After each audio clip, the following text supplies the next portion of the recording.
Hear my words that I might teach you. Take my arms that I might reach you.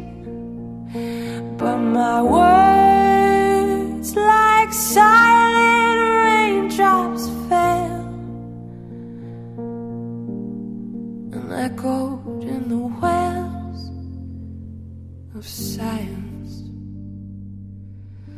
People bowed and prayed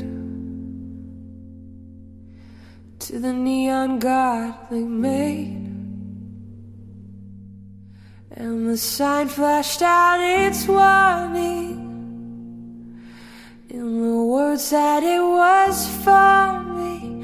And the sign said the words of the prophets are written on the subway walls and tenement halls,